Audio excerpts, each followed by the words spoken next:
Hi mayam. iPhone su ya khidre mi phone wire gane nami se. Islam dharma sibu hun basulete sai basulete adagi no Islam dharma si disini aduni adane na ai surah tauba adagi kai dagi incomplete sentence haitare out of context ta salaga badnam tau basulete ada aruna saldaga mem tau idna no pi mo koin ninraga na khoi surah tauba da kai hay adu hay ada hay na adubu prithibi gi mafam khudingda Islam onsala basulete ba hadak South Africa gi khunnamada pura khunnama mi lising taret Islam convert tawrakre adagi America gi jail da mi lisingama convert tawrakre sigi thasida adagi 2011 dagi 14 boda mi lakh aniga khai hen greba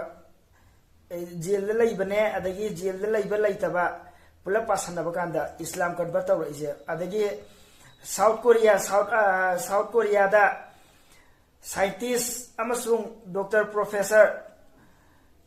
achau scientist sindo moi kun manga Islam convert tawrapagi video maina mamangi video da aina thakachakre adu sumaina tawraga Brazil da adagi Australia da kaida hauji masing thigam Islam se convert tawreeba moino hun buslepte ngang buslepte onsala puslepte ado ahan bagi video mati ama aigoi South Africa gi si mati ama mayam yengminase Allah ilaha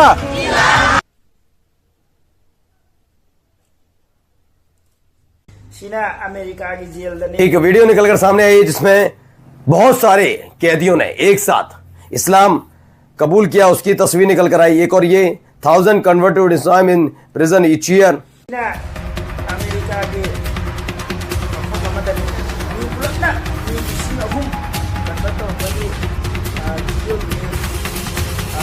सीना north east की मफम अमदनी सीगे इस्लाम ओनसलाइबा इस्लाम the convert तौरइबा सिंगसे कई बांग्लादेश दा लइबा मुस्लिम सिंग अदगी पाकिस्तान दा लइबा मुस्लिम सिंग से सी उरगा नतेबा बांग्लादेश दा लइबा मुस्लिम सिंग अदगी पाकिस्तान दा लइबा मुस्लिम सिंग से मखोय सिंग से उरगा मखोय gi mawong mata उरगा ने ओनसलक नतेबा कुरान दा बेस तौरगा कुरान नैनरगा मी yenga ओनसलक नतेबा कुरान नैनरबा मतुंगदा कुरान से पारबा मतुंगदा कुरान से खंगागा मयामना बदनाम तौरिबा सिंगदो सिदि लालिना सिदि यावदेना इना खंगा कांदा ओलकपनेबा बांग्लादेश इतना करीनो जी तौरिसि ज्ञान म्यानम ता देबा कबर ला लिब्रा खंगदे मी अमा थोलकनी पंगाउ तलाउगनी अदुइ मतुंग इल्ला दुम चखिनी अमला थोलकनी आलिमनेना अदुइ मतुंग इल्ला दुम चखिनी अदो मखोयदा लैबा आलिम जिसु मखल यामेबा कबर लाटपगी आलिम अदगी मी कैदोबगी आलिम मखल की आलिम नेबा मोयदा लैरिसे अदगी दास की टाइप तो तौरगा लैबा नमा सोंद्रसु दुम याय हेबा कंगबु अमा अदुगिसु आलिम मखोयगी लै अदो आलिम मैसे कैनोबा आलिम मैसे स्कॉलर हैबनेबा इस्लामिक स्कॉलर वैरगदी कुरान से पूरा मीनिंग से खंगगा ट्रांसलेट तौबा ngमगदौनी कुरान से पूरा खंगना पाबा ngमगदौनेबा सेंटेंस वर्ड खुदिंग मा मीनिंग हलगा हाइबा ngमगदौनी अदुने आलिम मैसे हदीस कैनो मीना हंगपदा सिदि यावबनी सिदा इन हायगा पूरा प्रूफ का कोनना उत्पा ngमगदौनेबा अदे कुरान की एनी हंगपदा लाइन खुदिंग मा बाय हार्ट तौगदौनी अदगी कई मीनिंग से खंगदौनेबा अदो अदुगुंबा कईमसु खंगदबा लाइसु हाइबसु नतबा अदो मखोय मयामना आलिमने ना लालगा हौजिके आलिमसिना ब्रेन वॉश तौरे अदगी मोयना हाइबा वासिंग दम नाथैरगा इस्लाम का चूना चानादबा मोंगदा चले अदे पाकिस्तान दसो कुरान दा कनाइ दियावगे मिचम हाटलोना अदे माजिता पोखाय हलिबा अदगी पोखाय हलगा मी सी हलिबा मिचम मरा लैतबा मी याम सी हलिबा सी कुरान दा यावब्राबा अदगी मी अमदा नफु तौ हाइदनसु कुरान दा यावदे कुरान दा करीगुंबा आई असेंबा कुरान दा सोबि यावी अदु अदाइन हारगदि आई चैलेंज तौबा ngमेबा अदुम मी सिंदो आई फजना फामिनरगा आई वरी साबा ngमगनी आइदि मोहना सुरा तौबा दगी अदुदगी अदादगी सलगा तौरी इनकम्प्लीट सेंटेंस आई या मरम चादा मोंगदने मोय तौरिदो अदु कुरान दा kana matada namfu tawuno haidanasu yawi la ikraha fi din there is no compulsion in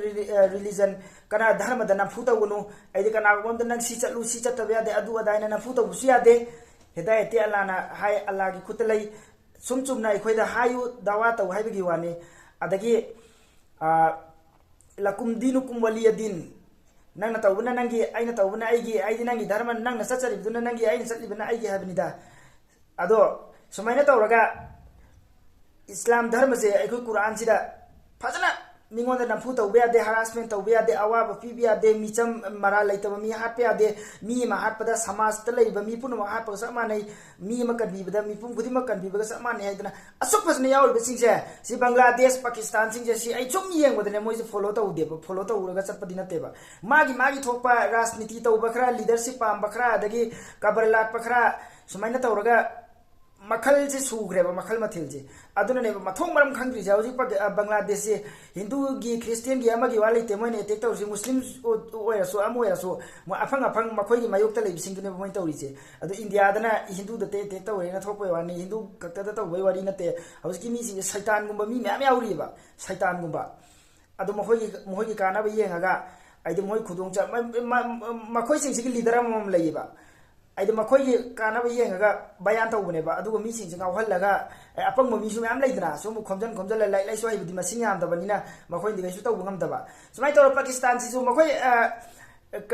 country ama ni se sungchao choukhatloi